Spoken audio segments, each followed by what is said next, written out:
Oh, yeah. Rap Radar Podcast. It's B-Dot. Elliot Wilson. And we're here with the man, the myth, the legend. Damn, it feels good to be a book author. Absolutely. Jay Prince. Jay Prince. How y'all doing, Mr. Prince, thank you, sir. Yeah. It's been a crazy 24 hours for you, Mr. Prince. Yeah, busy 24 hours. Hey, it's a privilege and an honor to be here with y'all. But we're here for this book, The I Art read and the book in Science. 24 hours, Mr. Prince. 24 hours. Impressive. Yeah. It's a really good read, the memoir of James Prince, The Art and Science of Respect. First things first, what made you want to do this? Because I've known you for your intros. And you're very... Quiet Storm. Exactly. Yeah. Well, I started with nothing, and I figured out how to turn nothing into something. And I wanted to share, how I done that. I wanted to share my wins, my losses, and everything that happened with me in between, because so many people come to me want to know how I done this, what happened, when, where, how. So in this book, I'm able to really explain some of the blueprints, some of the methods that I use to conquer and do different things. And I think it's valuable for the reader. How long did it take to compile all this information? Was it a course of a month, a couple years? No, actually, I started in 2014. Yeah, I started in 2014. I kind of wasn't in a rush, you know what I mean? I was following my spirit, and the time is right now, June the 22nd. What was the process like? You said you had to go through, especially like childhood and some of the upbringing, like those are some of that is tough times, right? So you kind of had to go to some dark places, like you talk about the closet and all these type of things. What was that process like for you to kind of go back and touch on those memories? Well, it was interesting because when I went back to the apartment, for example, where I lost my sister, the last time I saw my 12-year-old sister, I realized that place was much smaller that I envisioned in my mind, you know what I mean? So, I had different feelings and emotions that, were flowing through me, but, it all turned out well. Right. Yeah. Was it hard to be so revealing? Because, a lot of times when people write these memoirs, people are, oh, why are you saying this or saying that? Yeah. I mean, it's not out yet, but... It'll be out by the time this comes out, okay. We're going to drop this around the release. Yeah. Well, I wanted to do it that way because, there's so many people that go through those kind of situations and don't know how to come out. You know what I mean? They feel like they're the only one that have experienced a loss like that. And I wanted to, and I did in detail, you know what I mean, the best that I could, show them how I went through that and more importantly, how I came out. And it seems like as if you're going down the independent route once again with this particular project. Yeah. It was an interesting thing to be reintroduced to that type of world where the book world was concerned. And, when I had a meeting with the different book distributors and publishers, when they say they were going to give me 25%, you know what I mean? All I could do was go back to, we'll give you 5% and we're going to take 95. How many books are you printing out? Come on, man. So I said, no, y'all talking to the wrong guy. You know what I mean? Let me keep it moving. I know you plan on making a movie down the road, but do you have a set goal in mind with this book? Like, how do you want it to be received, or the type of impact that you want it to have? Well, I feel like it's going to do what it's going to do, but I hope one would embrace it, with an open mind and with respect, and that's one of the reasons I named it The Art and Science of Respect, because, I didn't just luck up and do what I done. You know what I mean? I don't feel like none of us that has conquered and became anything in this world, it ain't by luck. You know what I mean? It ain't no lottery thing here. And it was an art and science to what I done. And I think I've done a pretty good job detailing it. Yeah, right. I think it's interesting that you obviously come from the streets and you're not afraid to admit the things you've done. But there's always, to me, it's always rooted in, you still look for people to be honorable, like the integrity of a man. You know what I mean? Whether you maybe not be doing the right thing, how the man carries himself. Right. And you seem to have a very low tolerance for people that don't carry that code. Yeah, no, most definitely. I'm big on disrespect, I'm big on respect. Yeah. You know what I mean? I was raised by, you know, a whole lot of strong women. You know what I mean? And strong men that, you know, put that in me. And, you know, I feel it's in my DNA as well. So, you know, I don't know it no other way. And when, you know, I'm presented with anything opposite than respect, I feel some kind of way, I act some kind of way, and I let it be known. Yeah. Right. Even with talking about your origins, like, it seems like while I was reading the book, even though you had big aspirations, it seemed like as if you always wanted to come back to your community and like reinvest and like do right by those people. Why was that important to you? Well, it's, you know, once again, it's like it's deeply rooted in my spirit, and I don't understand, you know, how, you know, ball players, artists, and different things make it, you know, out of their hood and disown it. You know what I mean? Don't think about nobody. Don't think about coming back and giving back and being inspirational to anyone, because if the truth be told, you know, they couldn't be as great of a player as they are without the competition in that hood. You know what I mean? Like me, for example, I couldn't be as fearless as I am if I didn't have certain fights, if I didn't hang with the wolves. Right. So, you know, it wasn't so much of what I had that made me who I am today. It was what I didn't have as well. Talk about those fights in the book. There's one in particular where you're in the second grade with this guy named Big Carl. Yeah. Where the hell is Big Carl at these days? I don't have no idea, man. But Big Carl hit me with a cold right hand, man.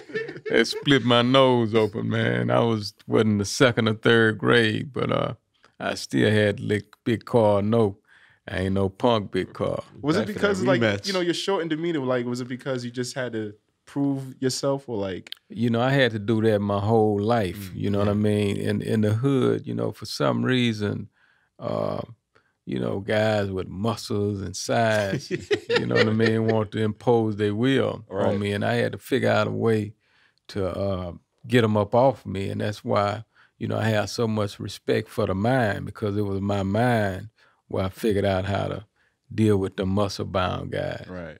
Yeah, make them submit.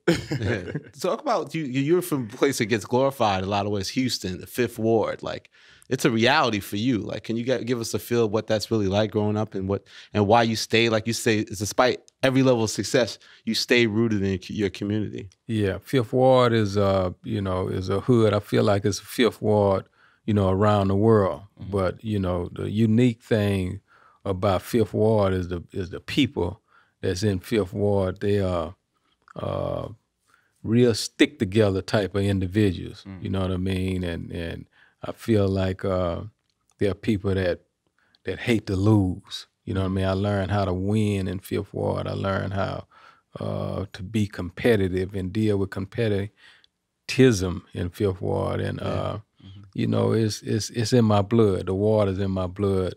And I represent it everywhere. There's a lot of great people come from Fifth Ward that y'all may not know of, you know, such as Barbara Jordan, you know, George Foreman, you know, Mickey Leland. You know, it's a whole lot of them. But I love the Ward. But you might be the most loved, though, from the thing. They do love me in the Ward. I know Drake wrote the Ford, but he also left a comment. You had some testimonies in the back of the book, and he wrote, his mission for OVO was to do for Toronto what Rap-A-Lot did for Houston, and for Toronto to love me like Houston loves Jay Prince. Yeah.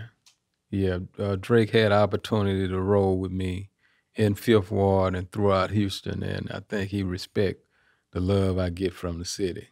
Yeah, why was that important? Like, you know, we obviously know that your son Jazz discovered him, plugged him in with Wayne, but why was it so important to make him have that connection with Houston and that community? Like, as part of his growth, like, why was it important to kind of implement him in your family structure? Yeah, well, first I know it was important to him, but I definitely wanted it to be known that he was family. You know what I mean? It's something about letting it be known that people are family, that, you know, put a certain amount of security around them. You know what I mean? So I wanted that to be known, and we, you know, moved around together where it was known to most. Yeah.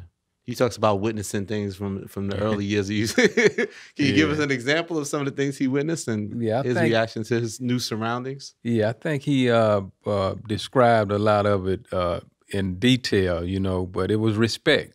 You know what I mean? It was respect that the homies have for me in Houston. And you know what I mean? I don't think he ever saw that before because I'm not a celebrity, but you know, they love me enough to show me respect everywhere we go.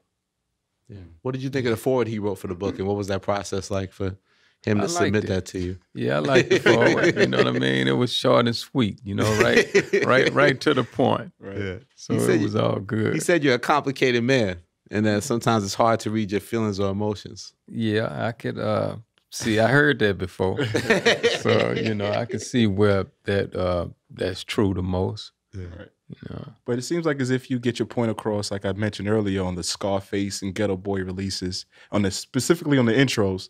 So like, was the first one when you started doing that was on the Ghetto Boys Till Death Do Us Part album? I'm not sure where it begun, but it was early. Oh, okay. Yeah. But why did you do it like a Geo was one of the first ones where it wasn't a full intro, but you talked on the records. Yeah. My objective with that was I wanted to have a conversation with the homies in the hoods around the world. Definitely the ones that was in bondage, you know, in the dope game or in any illegal activity. You know what I mean? I felt like at the time the music game was the new game to be in. And my objective was to inspire them to cross over, you know, get out of bondage and come over to this world because I envisioned having a connection in every city. You know what I mean? That way I felt like we all could compete with the majors more and better, you know what I mean, by somebody being a leader in every city. And talk about that fight for respect, because you spoke about East Coast, you know, had a monopoly on the game back then. Yeah. It was hard to crack through, and the South was very underestimated. Right. This is like late 80s, early 90s. Yeah, I mean, even at home in my own backyard, you know, the East Coast, I always respected that about the East Coast. Definitely back then, they stuck together like none other. You know what I mean? They had DJs on our radio stations representing nothing but East Coast. You know what I mean? Didn't want to give us a shot. You know what I mean? Some of them criticized our sound and look. Wouldn't play the local records in the mix. Yeah, and I had a problem with that. And eventually I had to run them guys up out of my city. You know what I mean? Yeah, I mean, I did, you know, because I'm like, you know, this ain't right. You know what I mean? Y'all got to at least give us a shot. If they don't like us, that's acceptable. Just throw one of the joints in the mix. Don't not give us the opportunity to eat. Right. Yeah. You remember the first record you had that you believed that deserved to have that play? Was it a Ghetto Boys record? Was it even before that? You remember the first time you felt like there was a Rap-A-Lot branded record that deserved to be heard? Yeah, Car Freaks. Car Freaks. Yeah. It was a song called Car Freaks. And talk about that in the book, Yeah, Who you was know the what I artist mean? on that one? I forget the name of the artist. Car Freaks was my brother and NC. My brother Jukebox and Raheem. Okay. Which be with the original Ghetto Boys. Yeah. NC was was a good friend of mine who, you know, kind of overlooked that situation. Okay. Yeah. But I always wanted to know, how impactful was like Biggie's shout out on Flavor Your Ear to your brand?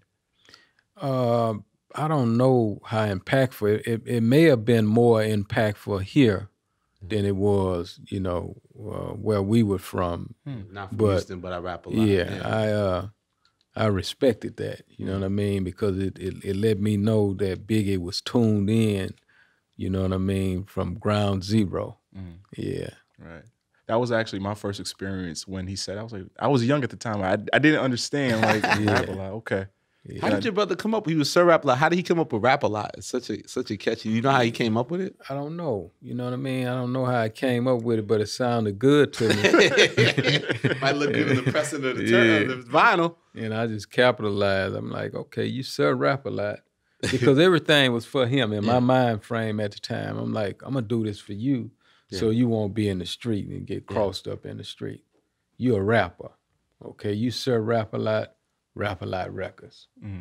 You know what I mean? And eventually my brother went and got him a 20-something year sentence, and I was left with the bag in my hand, and I had to keep my word with the other members, and I did, and you led me here. Right. Where does your brother stand now? Was he been released yet, or he still? Well, he got released and went back. Oh man, yeah. Sorry to hear that. Yeah. So the biggest transition with that was to kind of Ghetto Boys was so much a passionate vision of you, right? You had a vision of a group being called that, and it was kind of an extension of some of your experiences, right? Even though you didn't rap, you had a clear vision on that. This is what you wanted the group to be. Yeah. And when those original members changed, you put Scarface, Bushwick, and Willie D together, right? Which was you know, grooming a super group, almost a grooming talent. Like, talk about that transition of literally like some Frankenstein, like creating this rap group that like really in so many ways is kind of executing your vision. Right. Well, one of the reasons I came up with the name Ghetto Boys is I realized that it was ghetto boys all over the world, and I wanted to be a voice to ghetto boys all over the world.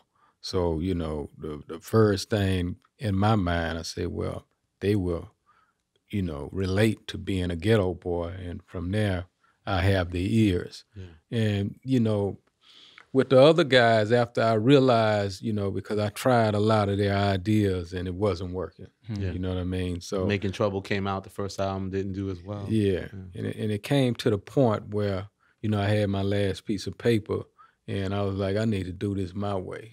And some of the guys had a problem with me doing it my way because, you know, my way was to write stories and for them to make it rhyme.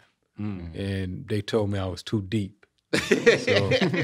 So at that point, I got rid of all of them. I said, I'm too deep. I said, okay. So I cleaned the slate and I researched the city, Houston, and picked, you know, 3 guys that didn't know one another. Yeah. You know what I mean? 3 different personalities. And I put the Ghetto Boys break together. them down, because Scarface was called Action back then, right? He was more of a DJ too, right? Yeah, DJ Action.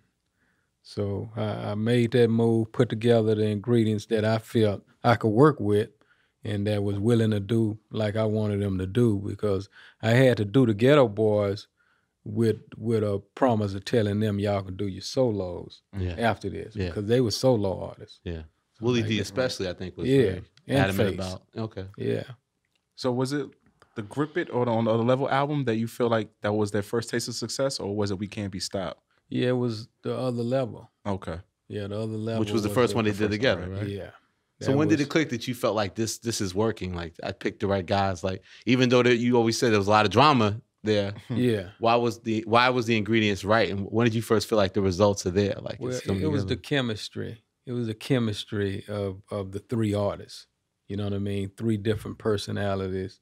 Willie D, the kick-ass type, you know, Scarface, the dope dealer, and Bushwick, just a clown. Right. You know what I mean? So, you know, I like those ingredients I had, and I felt results from it from on that other level. Yeah.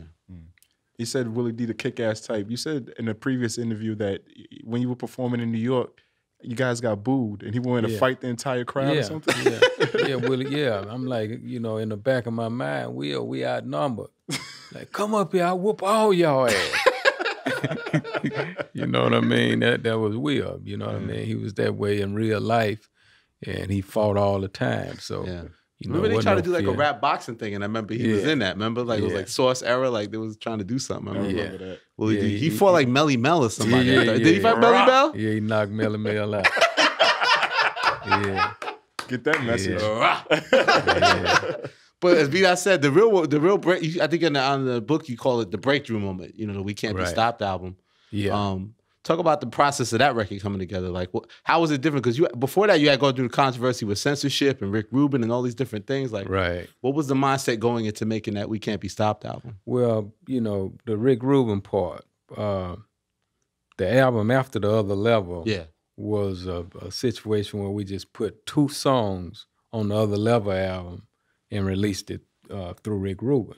And that's back as the Ghetto Boys. Yeah, and that's where David Geffen denied us distribution. Wow. And Rick Rubin was able to go and get like a $12 million deal from a new deal that he done. Yeah. Now, I done that deal with Rick Rubin because I wanted to have access to the David Geffen machine. Mm-hmm. So, you know, in my mind... distribution. Yeah, and marketing. Yep. You know what I mean? So in my mind, I'm like, okay, we're going to do this project with Rick, but this is going to be it.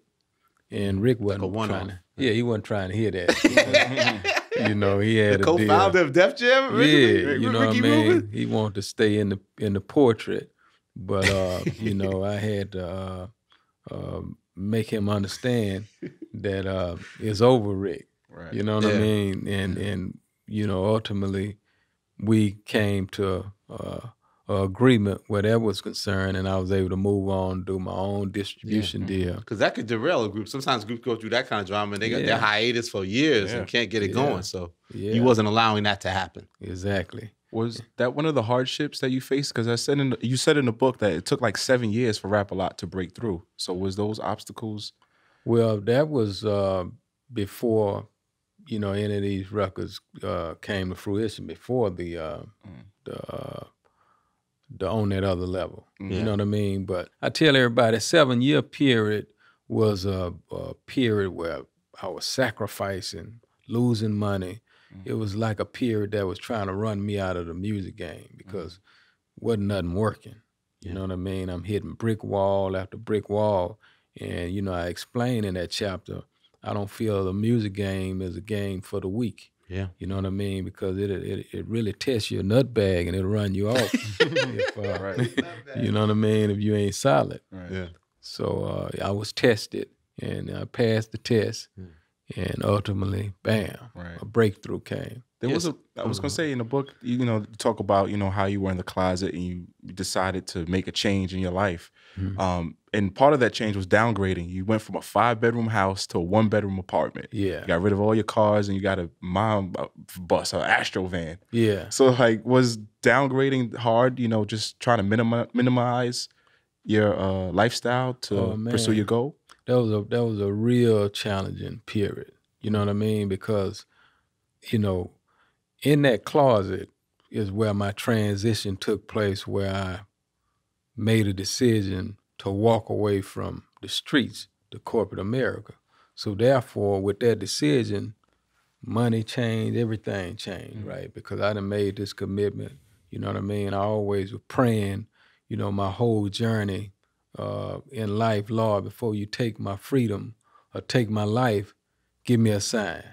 You know what I mean? And in that closet, I was directly in front of that sign. I knew that was the sign I had been praying about, and I had to make a decision. And I'm talking to him like we talking. You know what I mean? I'm like, I'm used to having this quality of life. I want you to bless me with this. You know what I mean? I need this quality of life. Yeah. So I made my mind up. I said, okay, I'm done. You know what I mean? So with me being done, I had to make the adjustments of being done. Right. And that means coming from a 5 to a 1-bedroom. That means getting rid of everything because I was serious about the agreement and the oath that I had took. But even like for your mom, you bought her a 4-bedroom house at 21. That was one of your goals. Yeah. Did she have to, like, I guess, feel that adjustment as well? No, no, that didn't have anything to do with Mom's. Mom had to feel an adjustment because of her own addiction later on. Yeah. But, you know, what I had, that house was paid off and everything was done. That was like one of my first goals and my first motivation of doing everything I done. I said, my mama got to have a home. Right. You know what I mean? And I felt so strongly about that until I was willing to die for that at the time. I'm like, she got to have this house. Y'all probably want to get out of my way. But what's it like at such a young age making 6 figures? Because I was reading in the book, I was like, what? You were this age making this amount? It made me reevaluate my life. Yeah. It felt good. It was wild.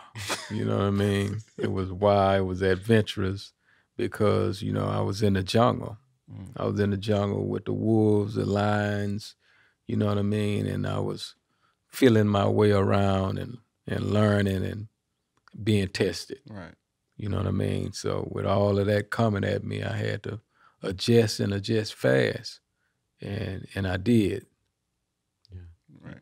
You speak on like the mental strength and like literally the classic song you're associated with, My Mind Playing Tricks on Me, kind of touches on that, like in a sense. Yeah. Now in hip hop, it's kind of more cooler for artists to kind of express their feelings and their doubts and hip hop. But back then, people didn't really do that. So that record to me always stood out at that time that it was a different approach. Like, can you talk about your viewpoint of that record coming together? Yeah, that record was the beginning of every door opening for us that had never been open. You know what I mean? In beginning with radio, you know, the whole while I could never get radio, I could never get video. Yeah. And that song, you know, city by city, state by state, you know, opened the doors up for us around the world. So that was a big song, and of course, it was a song that I live. You know, my mind played tricks on me all the time, and still do sometimes. So, yeah, that was a good feel. And I heard originally that was like a Scarface song, and you had the idea of turning it into a Ghetto Boy song, right? Yeah, I heard a piece of it, and from there I added. You know what I mean? I knew what I heard. You know, I want to be creative with it, and we turn it into something for everybody. But even the song you're actually on, Damn It Feels Good to Be a Gangster, what made you actually want, right? What made you want to rap on that? Well, you know, I don't know how I end up rapping on it. I end up writing 2 of the verses on it, and for some reason, I end up rapping on that song. You know what I mean? I had to feel something. In my verse, you know, I was talking about the president, and I know why I felt that way. Maybe I had a get happy moment and just wanted to spit. But I always think about that song. I think about the film Office Space. Do you know how much of a success that played to the growth of that song? Not really, but I do know that we get a check from Office Space. You like the check. Yeah. So was you like literally in the studio with the artists where they were constructing these songs, or would you just send over ideas? So you was the CEO all up in the studio, not the videos, but all up in the studio, like hands on. Yeah, and I always wanted to be a quiet storm, so I didn't like the spotlight. I was trained to not like the spotlight, but I was with the artists from A to Z. I woke them up and put them to sleep. You know what I mean? My work ethic was relentless. So, you know, they'd be like, man, what you on? Yeah. Like, man, we got to get it. We got to outwork our competition. You know, that's the way I viewed it. What was the craziest Ghetto Boys confrontation you had to intervene? Oh, man. I tell you one, we were on the Golden Gate Bridge. In the Bay Area. In the Bay Area.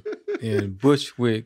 And Willie D made a $10,000 bet that Bushwick could jump off the Golden Gate Bridge and swim to the bank. They were serious, right? They were serious. This is after he shot his eye out? Yeah. Okay.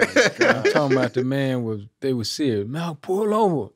Motherfucker, pull over. That's a bet. Come on. I say, Bill. I say, wait a minute, man. I say, how do you swim? Because Bill, you know, arm was short, right? I say, do you swim on top of the water or under the water? I swam under the water. I say, Bill, sharks, they're going to think you a seal, man. You can't go under that water like that, man. I say, matter of fact, if you hit that water, you're going to split and bust wide open, man. That water like concrete if you jump from way up here and hit that water. I don't care. I can make. He was drunk.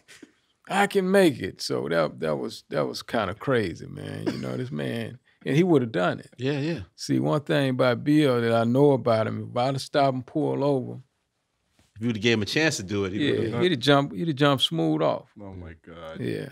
Was he always like that from the moment? Was that part of the reason why you might have been hesitant at first to maybe have him join the group, or you knew I'm just gonna have to deal with it? This guy's a wild card, but I'm just gonna have to deal with it. I knew he was crazy. That's why I wanted him in the group. Yeah. I was a little crazy too, right? So I was attracted to that personality that he had. But, you know, I saw some different things as the deeper I got in and success started coming, because Bill, that's how his eye got shot out his head. But the idea to even use that as like the hospital and the album cover, like how did that come together? Like, was that your marketing idea? Like, let's just put it all out there? You know what? I've heard them blame me for that. You know what I mean? It's a great cover. And I don't recall it being all of my idea. I think it was a group decision, and we just rolled him on out. And, You know what I mean? Snap the picture raw and uncut. Yeah. Yeah. You have a great eye for talent and ear, rather, as well. A guy that I feel like doesn't get enough props is Mike Dean. You know, he was part of the Rap a Lot Forward. What was about him that you gravitated towards? Well, Mike Dean, when Mike Dean first came to Rap a Lot, he just played a few instruments. And I observed Mike Dean work ethic. I observed his wittiness of catching on to things, because he didn't know how to do anything other than, you know what I mean, play a few instruments. So as I started spending time with Mike Dean, I put him under the first producer was Beto, John Beto. And I could see how Mike Dean was like learning everything Beto knew. Like studying him. Yeah, like rapidly. I'm like, whoa, this dude pick up on things real quick. So eventually, you know, as we went along, Dr. Dre, you know, we started interacting with other producers. And the first thing I would think about when anybody was doing a song with any other producer, send Mike Dean over there so he can, bring me back that sound, you know what I mean? Because Dre them had a sound on their wax. You put their wax on, it was loud. I put my wax on. I'm like, man, what are they doing? Get me this sound. Why? I need this sound, Mike. Bring that home. Right. So, you know, I would send him and put him under all of these great producers. And the man, you know, was a genius. He just suck up game. Right. And think about the success he has now working with like Jay-Z and Kanye West and those guys. Yeah, I'm proud of him. You know, I wrote about him in the book. And, you know, Kanye even was coming out to Houston when he was a little Kanye. You know, he was hip to Mike Dean. You know what I mean? They would come and work together. So I saw that coming, and man, you know, Mike Dean set up right now in L.A. He doing everything I was doing in Houston. He got it all working like clockwork. Right. Like a workshop kind of thing. Yeah, and I see it, I recognize it, I know where it come from, and it make me proud to see. You talked about like how you mentioned, you know, you want to outwork your competition, and obviously in Texas, in Houston, you had Suave House, Tony Draper, all those guys. Like, was there any kind of friction? You know, they came under you, but did you feel like any kind of, you know, friction between those fractions? No. Draper came to me when he was like 17 years old. And Draper actually brought Big Mike to the table. A lot of people don't know. Wow. It was Draper that brought Big Mike. Yeah. And, you know, I taught Draper a lot of game, you know what I mean? And eventually Draper went to Memphis. You know what I mean? Houston may have been too small for both of us. Did you encourage him to go there, Mr. Prince? No. You should take a trip. You know what, Draper? All of a sudden, I didn't see him for a while, and then the man popped up with a whole movement going on. I'm like, whoa, Drape. You know what I mean? That's the homie, man. I love Draper. But even like the producer Seven, I read in the book that you discovered him. Like he's worked with Murder Inc. and you know, those guys, and you own the publishing to a lot of his records. Yeah, all his records. All of his records. Yeah. Seven was introduced to me by Tyron. You know, the guy that played Kane and the actor. Menace Society. Yeah, and Seven was homeless, and I moved Seven to Houston. You know what I mean? With an understanding that, you know, you signing with me. You know what I mean? I put him under all my different artists and let him start producing. And I remember Scarface, them feeling a certain way about Seven because he would light candles in the studio. And they thought it was weird. Had a different vibe. I'm like, this dude is dope, man. Listen to his sound. Ignore all of this that you're thinking in your mind. And they wouldn't embrace it. But I had this female working with Seven, and she came to me one day and said that she wanted to, needed some assistance going to L.A. to be in a Ja Rule video. So I'm like, cool, but you go to that video, I want you to let Irv hear your music, and let's see what Irv think about everything. And she done that, and she came back to me, you know, with the report and told me Irv didn't say much about my singing, but he kept asking about who made these beats. So I picked up on that. I'm like, sound like Irv. Like, I said, call Irv and give him the producer number. You know what I mean? Share that information and it'll come back around to you some kind of way. You know what I mean? So her and Irv end up kicking it. And 7, they sent for 7. And 7, when he made it out here to New York, ended up doing like, 9 songs on Ja Rule album. Wow. You know, they felt them that strong. Hit the ground running. And I heard about it. I'm like, whoa. Ain't nobody said nothing to me. You know what I mean? 7 ain't told me nothing. And, you know what I mean? So 7 that came out here and signed a deal with Irv. A whole separate and deal. He in business with Irv. And nobody talk about Jay, right? So I thought for a minute and I got ready to stick my head up. And I'm like, whoa, let me hear what's happening, because the female ended up telling me, oh, now he started on Shantae album. I said, well, let me, I ain't got to say nothing just yet. Right.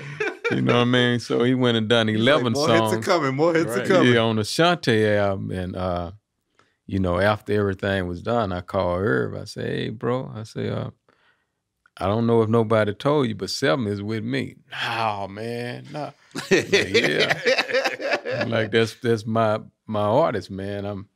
Oh, man. So ultimately, Irv sent Chris. His brother Chris. Yeah, and Preem. Sent Chris and, Supreme down to talk with me. Down to the ranch. Yeah, to the ranch. You know about the ranch? I wrote about it in the book, yeah. So Preem, it was funny because Chris always tell me the story. Preem on the way to the ranch, dark road, you know what I mean? Texas. Preem, yeah, he hit Chris, say, man, we finna go out like this. You know what I mean? So anyway, they came out and, man, we had a beautiful meeting, meeting other minds, and, you know what I mean? I was able to get what belonged to me. Yeah. And we have a beautiful relationship today. How do you know, the importance of publishing? Like, did you learn that early on in the game? Yeah. Okay. Yeah. Trial and error, I guess. Yeah. Well, you talk to them lawyers and they explain different things to you. So I just was going by what they said. I had a mentality where I wanted to own, everything that I took a risk with my money on.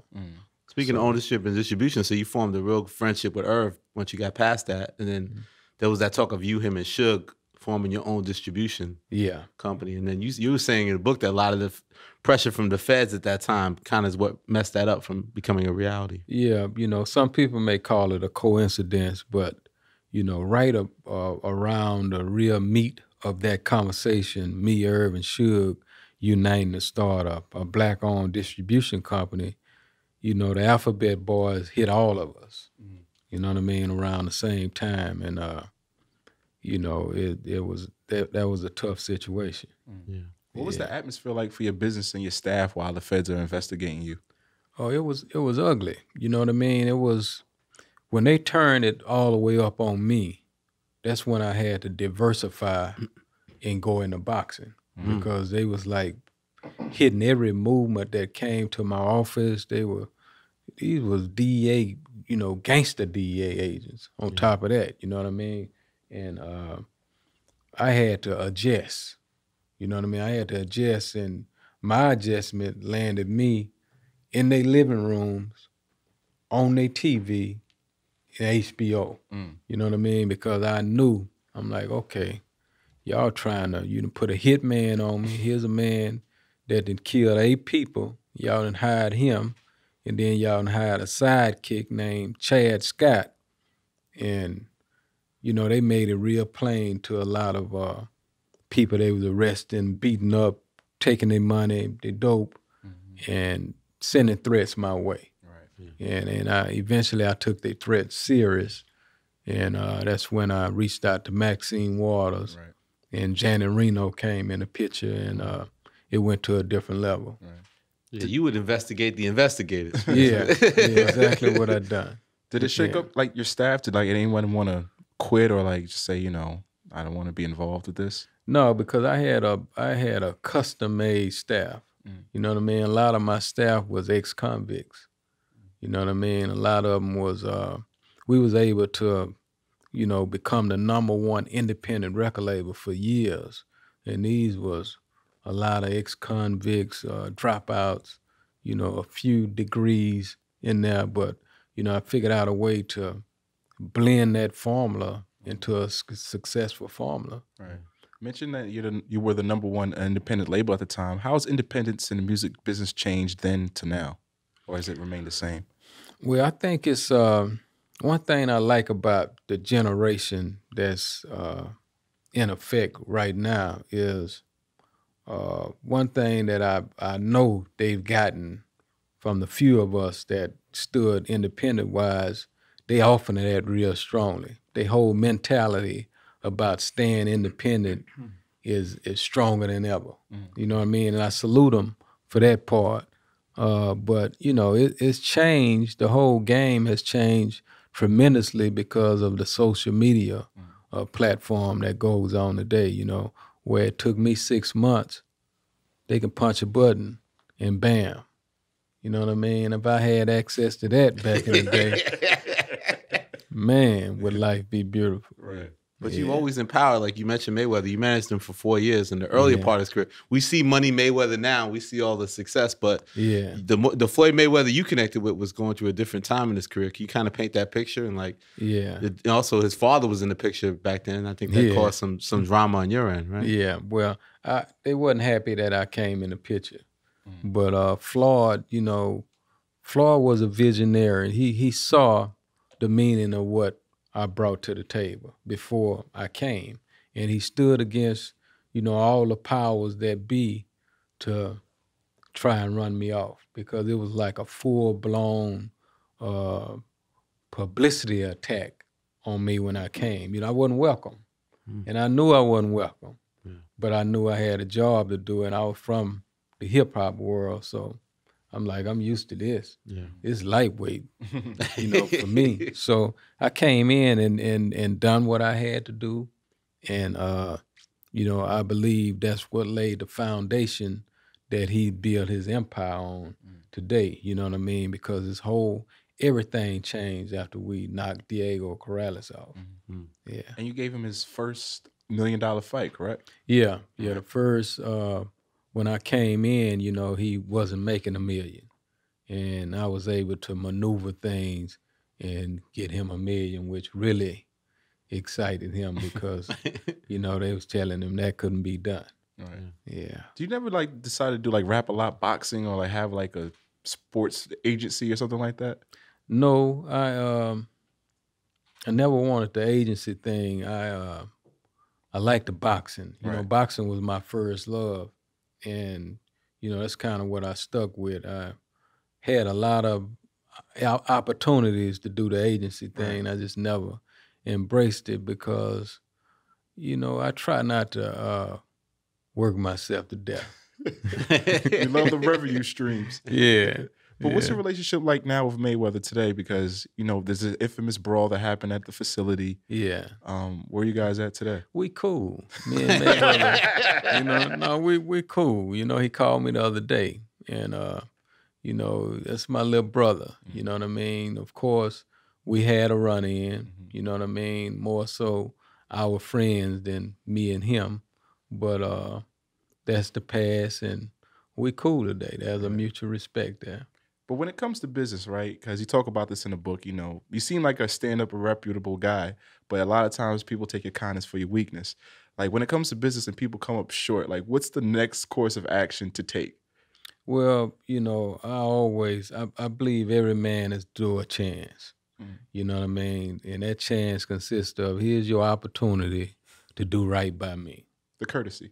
Yeah, you know, you have to you'll do get that courtesy call. Yeah, you know, and a lot of people misconstrue that to be a threat or something like that. I look at it as a courtesy. Here's the problem. Do you want to make this right? You know what I mean? I even advise you to make this right.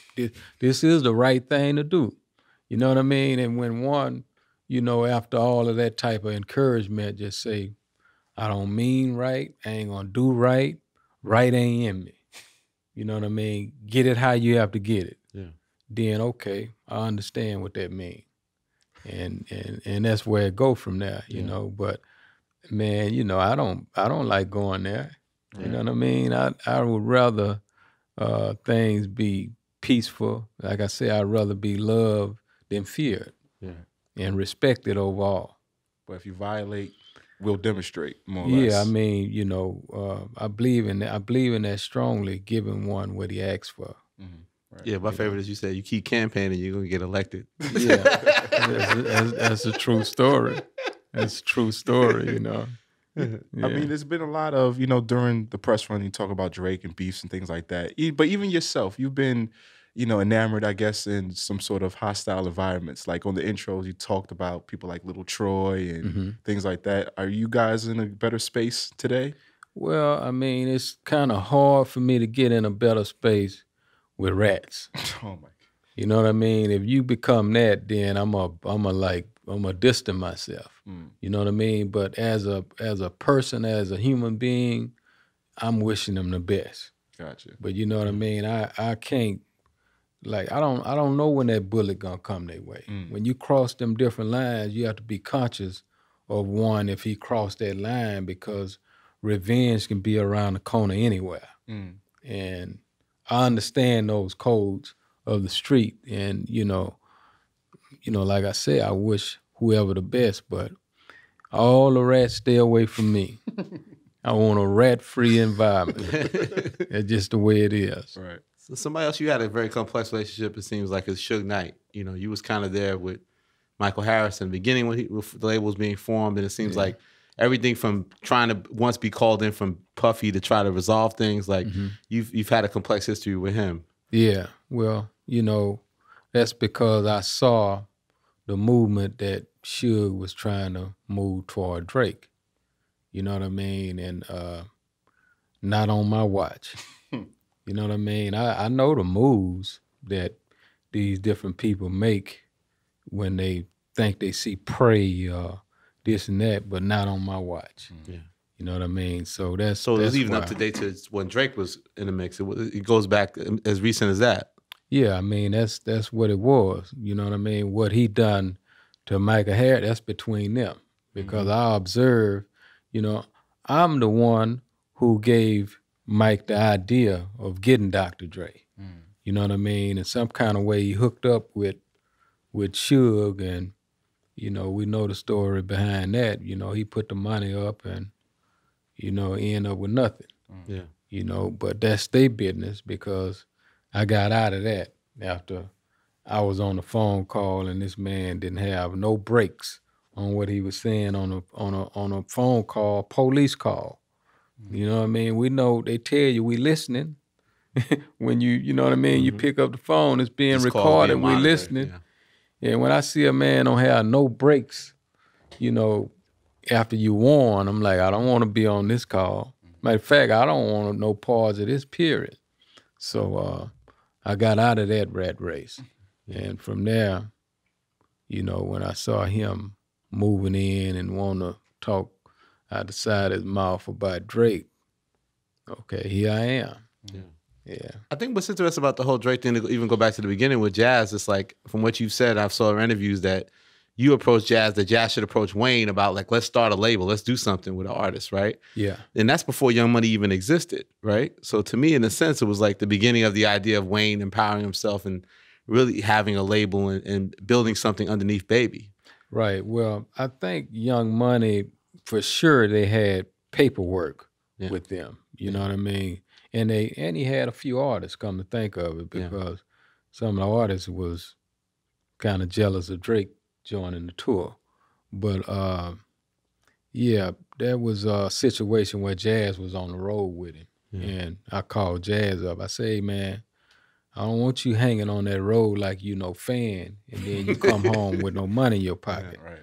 I say, so go to this man and tell him you got $1 million, your dad gonna give you $1 million to start your label, and you want to be partners with him. Yeah. So that's where that seed, you know, was planted. He called me back excited. Dad, Wayne say he down. I said, all right, well, tell him to send his guy here. Let's put the business together and let's move. And, you know, Drake was Jazz's first artist. Yeah. But you detail like that it was stressful in that time. We remember when Best I Ever Had took off, it was like, okay, this record's big, but like Drake isn't really signed yet anywhere. Like what's gonna happen? Where's he gonna sign to? Yeah, that situation was up in the air, you know what I mean? I remember even coming to New York and Todd and some of the other guys was having a discussion about Drake because they didn't know that I was involved. Todd Moskowitz. Yeah, they had no idea, you know what I mean? And I'm hearing all this excitement. Everybody gonna sign him. Right? Yeah, so I called Jazz. I'm like, Jazz, because I've been telling him to do some paperwork. Get your paperwork done, son.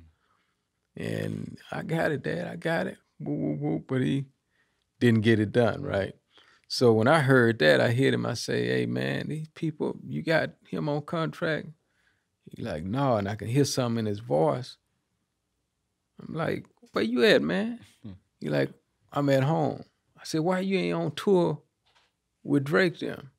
Oh, they say they didn't have a extra ticket or something like that. So bam, I peep game, right? I'm like, oh. So they think they're gonna cut my son out the loop?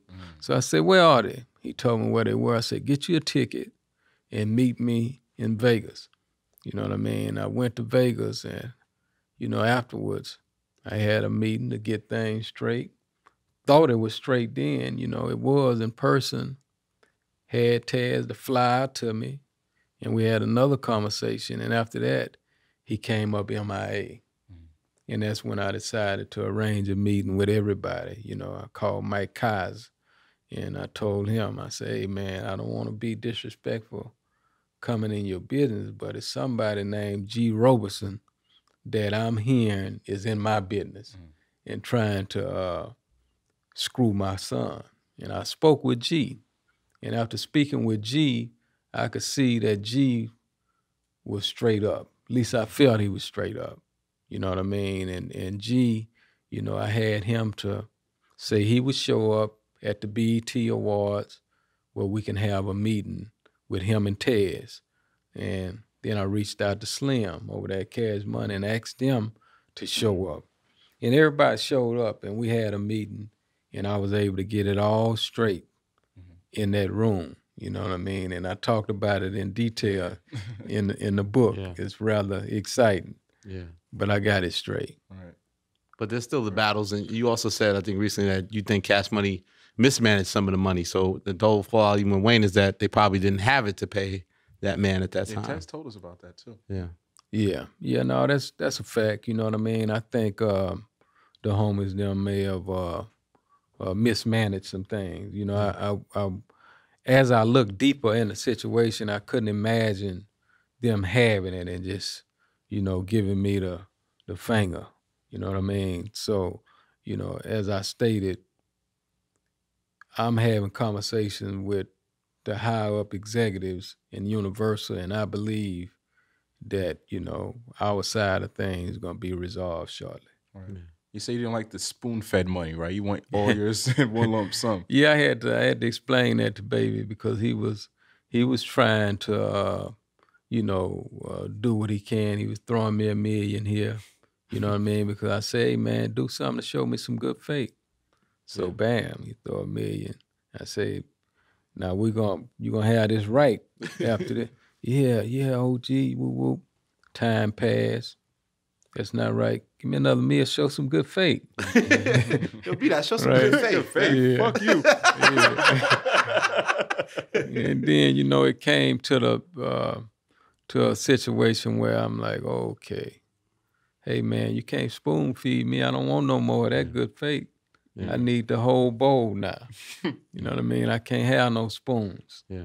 You know, we need the whole bowl of that we earned. But it's interesting, like, despite these hiccups, Drake has still seemed to empower himself, like with OVO, with the Apple Music deal. Like, what do you make of that, how Drake, in spite of all that, has sort of empowered himself as a businessman? Yeah, I salute him on that. You know what I mean? I watched him evolve from artist to entrepreneur. You know what I mean? And I salute him on that, and I love what he's doing with his brand. Yeah. Yeah. You just don't want him out here battling people that got nothing to lose. Yeah, no. Hey, man. Can we get you to change your mind, Mr. Prince? No way, man. No way, man. That would be like asking me to go jump off a bridge. We ain't doing that. Bushwick. Yeah, Bushwick. But why do you think did you know Kanye was going to tweet out the message about this beef is over in a sense? Like, was that something you had agreed in the conversation that he's going to put that out there that it's over? No. Kanye they their own men in their camp. You know what I mean? I did have opportunity to speak with him before he done that, and I was totally aware of Kanye told me I'm a family man. You know what I mean? He didn't want that. So I understood that he didn't want it. And I also understood it was intelligent for him to not want it because, you know, when I heard the ingredients that Drake The ingredients. Yeah, moving forward with all bad for him, you know, for them.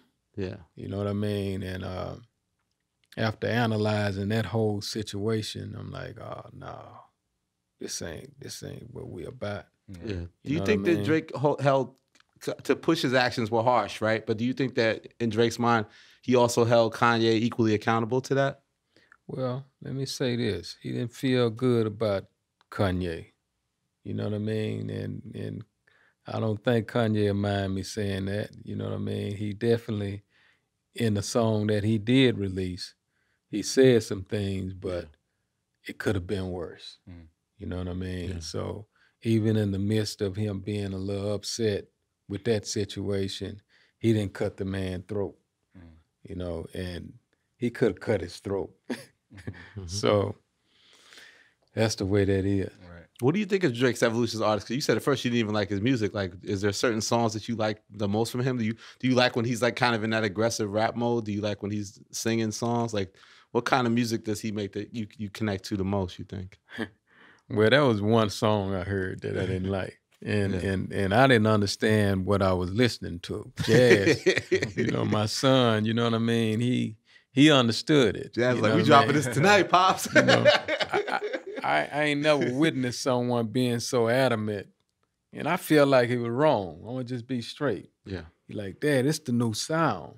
You know what I mean? With emphasis on this is the new song. Trust me when he first played you, Drake. Yeah. I'm like, wait a minute, dude. I'm like, this dude is singing all this kind of different stuff. What do you mean it's the new sound? I say, this the new sound. And then he said something interesting to me that I had taught him. You know what I mean? He said it's buzzing. It's buzzing. Right? Yeah. Like this. It's buzzing. You know what I mean? And I'm like, whoa, okay. Heat It's check. buzzing. Heat check. But are there certain songs that you like the most? More than Like, some when Drake? did you think he was good? Yeah. When did you first think he was good? Like, you didn't like that one. You remember the first song you thought like? You know, when I went to that concert. The Warehouse Live? No. When I went to the concert in Las Vegas and I witnessed Drake, the crowd, like more excited for him than Lil Wayne. At that time, I'm like, whoa. Yeah, I'm like, whoa, this is some serious business right here with this dude. And, you know, I'm like this, you know, I cannot like a certain song, and if it start making paper, I'm going to start liking it. I know how to adjust real quick, you know. What about favorite Rap-A-Lot releases is actually turning 20 years old this week? Devin the Dude's debut, the Dude. Like, do you remember the process creating that project? Yeah, Devin the Dude, they came to me with a group called Odd Squad. Oh, yeah. Yeah, Odd Squad is Show Enough Everybody or something was the first album? Yeah.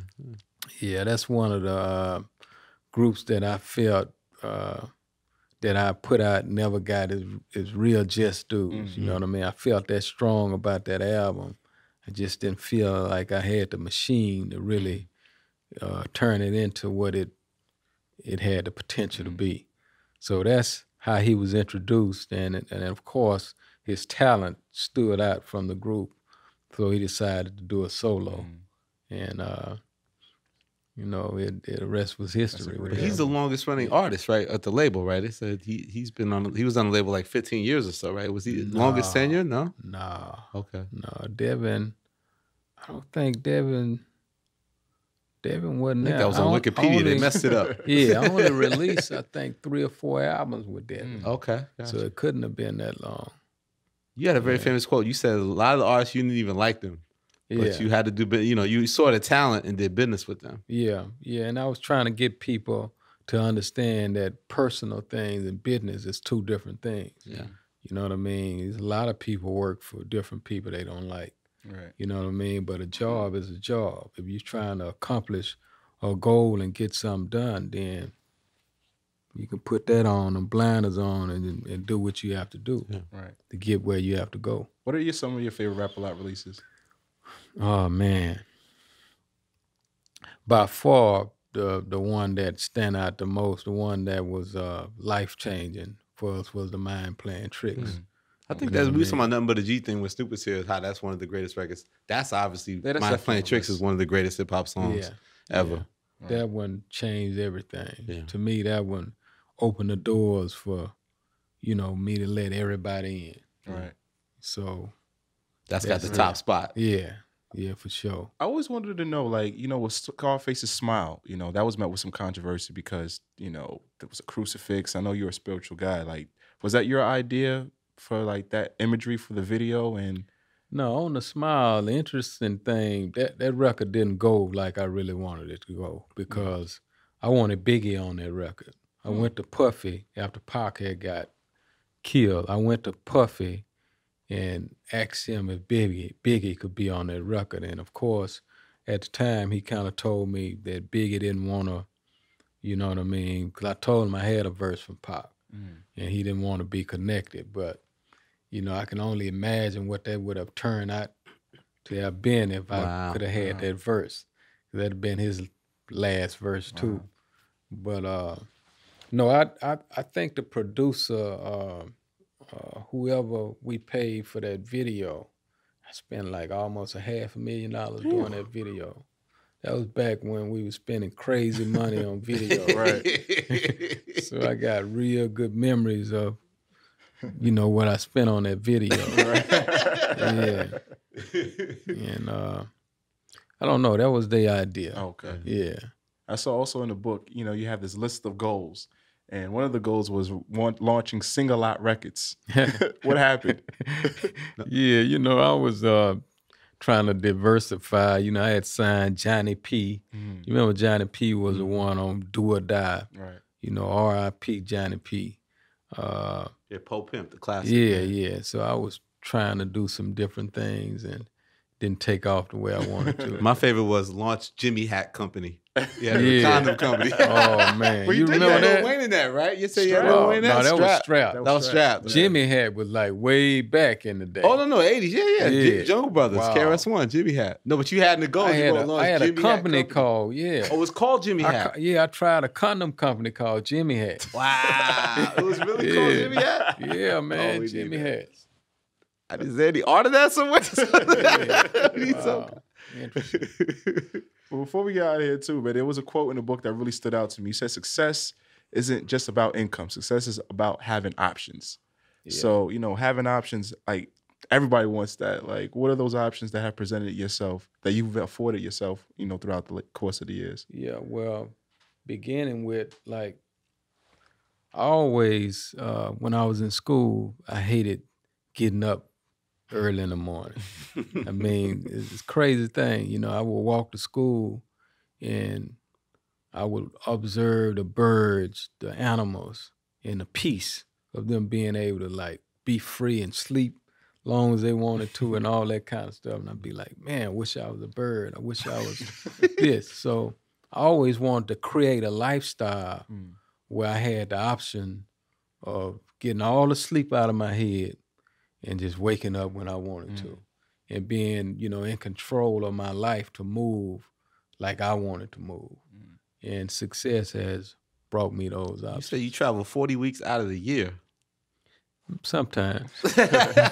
And what do you like, Shine Poe? You have islands in Belize? You have your own island? You ever say hi to Shine? You just take it over Yeah, Belize? me and Shine, we have spoken. I have a couple islands in Belize. A couple. A couple islands. Yeah, a couple of them. I want a Long Island iced tea. That's all I get. But back to the rest, didn't you also mention animals? Didn't you also have like a pet line? Like I felt like you had exotic pets, like on some Michael Jackson. Yeah, I have thing, a stuff line. You're not alive. a stuff line. Yeah. Oh, okay.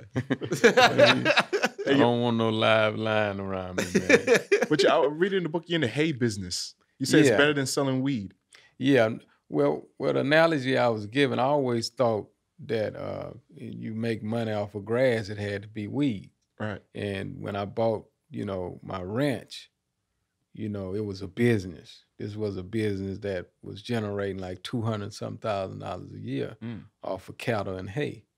And when I watched people line up like that coming through buying hay, I'm like, whoa. All these years I'm thinking, only you can off grass, it had to be weed. You know what I mean? So yeah, that's a real lucrative business. Wow. The hay business. What was it like kicking it with Sade in London? You looked happy. Yeah, Sade my favorite female singer. You know what I mean? So to have that opportunity and that introduction that Drake had gave me was a memorable moment because jazz was made off of Sade music. Oh, is that true though? I thought that was his game. That's true? No, that's a true statement. Yeah, that's a true statement. And on that note, dog. Good. But no more boys. 4 boys. That's it, Mr. Prince. That's it. 2 girls, 3 girls. Oh wow. Yeah. 7 children. Yeah. God bless. And one book, man. The Art of Science of Respect, man. Make sure you get that. Yeah. It's definitely a page turner. So I definitely recommend it. Appreciate y'all. Thank you, bro. Mr. Prince. Absolutely. All right, bro. Rap Radar Podcast. We out here. Yeah.